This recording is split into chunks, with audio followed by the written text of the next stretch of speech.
I got so much motherfucking design on right now. Break it down, bring it back, make it clap. I got 3 old thoughts, new block, where that thing. Bitches on my line, and you know. Baiklah, selanjutnya kita masuk ke dalam urgensi uji kompetensi guru.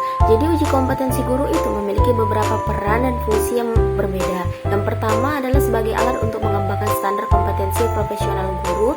Yang kedua adalah alat seleksi penerimaan guru. Yang ketiga adalah alat untuk mengklasifikasikan guru. Yang keempat adalah sebagai bahan referensi pengembangan kurikulum. Yang kelima adalah alat untuk memajukan guru dan pendukung kegiatan hasil belajar.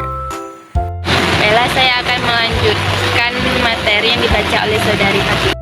Pembelajaran guru yang teruji kompetensinya akan lebih mampu menciptakan suasana pembelajaran yang kondusif, kreatif, efektif, dan menyenangkan, sehingga mampu mengembangkan potensi seluruh peserta didik secara optimal. Dengan demikian, uji kompetensi guru merupakan sesuatu yang penting untuk dilakukan terhadap setiap guru dan calon guru.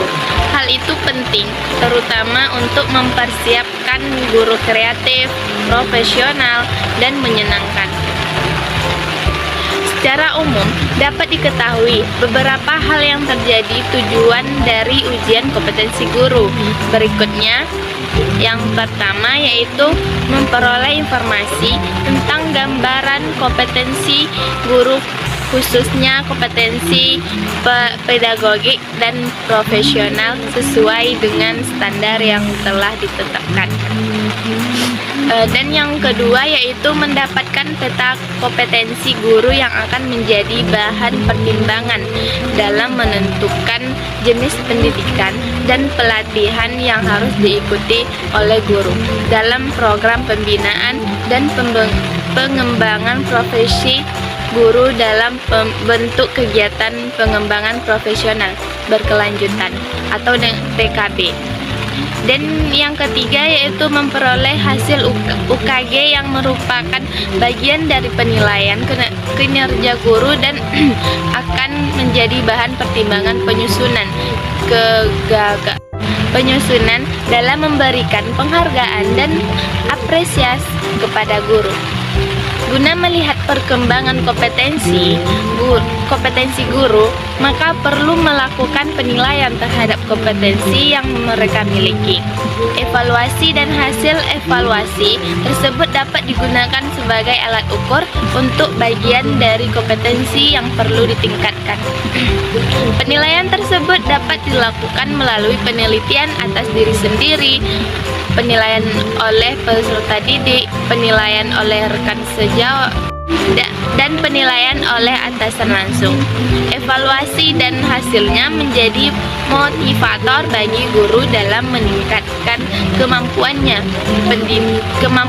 pendidik.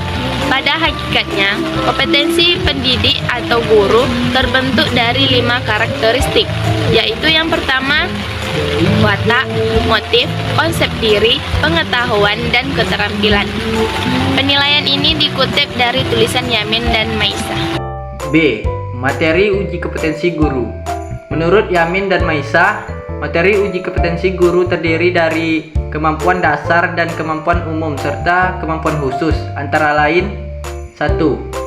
Kepribadian atau kemampuan dasar meliputi iman dan takwa, berwawasan Pancasila, kemandirian teguh dan bertanggung jawab, wibawa dan kedisiplinan, berbaur bersama masyarakat, mencintai serta peduli pada anak didik. Dan 2. Kemampuan umum atau kapasitas mengajar, mencakup wawasan dalam keguruan dan ilmu kependidikan seperti media pendidikan dan teknologi pendidikan, metodologi pendidikan, evaluasi pendidikan, penelitian, psikologi pendidikan, dan lain sebagainya. Pengujian berikutnya adalah penguasaan kurikulum yang meliputi A. Kemampuan menilai kurikulum, merencanakan pembelajaran, membuat silabus, mempelajari sumber daya dan memanfaatkannya. B. Kemampuan untuk belajar, menggunakan teknik, kegiatan dan alat bantu belajar yang tepat. C. Kemampuan untuk membuat program peningkatan bagi siswa miskin. D. Kemampuan untuk mengatur program pengayaan untuk anak-anak berbakat. Materi yang diuji adalah 1. Kapasitas untuk memahami didaktik metodis yang luas, yang mencakup kemampuan untuk menerapkan pendekatan yang beragam dengan benar, mendorong siswa yang bertanya, dan membuat alat peraga dasar. 2. Menguasai manajemen kelas yang meliputi manajemen fisik kelas, manajemen pembelajaran dan pengelola dan menggunakan lama kelas. 3. Mampu memantau dan mengevaluasi siswa, termasuk kemampuan membuat alat untuk menguji kompetensi siswa dan domain kognitif, emosional, dan psikomotorik. 4. Mampu mengevaluasi hasil kerja siswa melalui ujian, memiliki kemampuan memanfaatkan jenis-jenis metode penilaian, termasuk lisan, tertulis, dan tindakan. 5. Memiliki kemampuan untuk mengaktualisasikan diri dalam bekerja secara mandiri, termasuk dalam penyelesaian persoalan dan membuat penilaian. 6.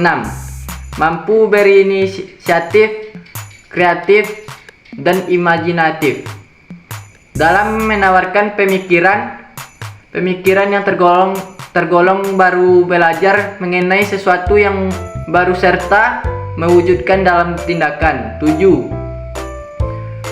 Mampu mengembangkan kemampuan melalui membaca, menulis, studi banding, dan ketertiban organisasi profesi. Saya akan melanjutkan materi tentang uji kompetensi guru. Uji kompetensi guru adalah proses evaluasi yang dilakukan terhadap seorang guru untuk menilai kemampuannya dalam mengajar dan memahami materi pelajaran yang diajarkan. Uji kompetensi guru bertujuan untuk memastikan bahwa guru memiliki kualifikasi dan keterampilan yang diperlukan untuk memberikan pendidikan yang berkualitas kepada siswa. Uji kompetensi guru dapat dilakukan melalui berbagai metode seperti tes tertulis, observasi kelas, dan wawancara. Hasil dari uji kompetensi guru dapat digunakan untuk mengidentifikasi kebutuhan pelatihan tambahan, memberikan umpan balik kepada guru, dan mengembangkan program pengembangan profesional. Kemudian, ada beberapa landasan pelaksanaan uji kompetensi guru, yaitu sebagai berikut. Yang pertama adalah landasan filosofi. Yang A, hak masyarakat dan peserta didik untuk memperoleh pendidikan yang berkualitas. Yang B, diperlukan guru yang berkualitas untuk pendidikan yang berkualitas. Dan C, peserta didik harus terhindar dari proses pembelajaran yang tidak berkualitas. Yang D, membangun budaya mutu bagi guru. Dan yang terakhir, untuk memastikan kelayakan guru dalam melaksanakan tugas sesuai standar yang ditetapkan. Landasan teori pedagogik. Yang pertama, uji kompetensi guru adalah penilaian terhadap kompetensi guru sebagai bagian penilaian kinerja guru dalam rangka pembinaan karir dan jabatannya. Yang kedua, pembinaan dan pengembangan profesi guru hanya dapat dilakukan secara efektif jika berbasis pada pemetaan kompetensi guru. Yang ketiga, pengembangan keprofesian berkelanjutan merupakan upaya peningkatan profesionalitas guru yang didasarkan atas hasil penilaian kinerja guru. Selain landasan tersebut, terdapat juga beberapa prinsip-prinsip yang harus diperhatikan pada uji kompetensi guru adalah sebagai berikut. Yang pertama, objektif. Yang kedua, adil. Ketiga, transparan. Yang keempat, akuntabel.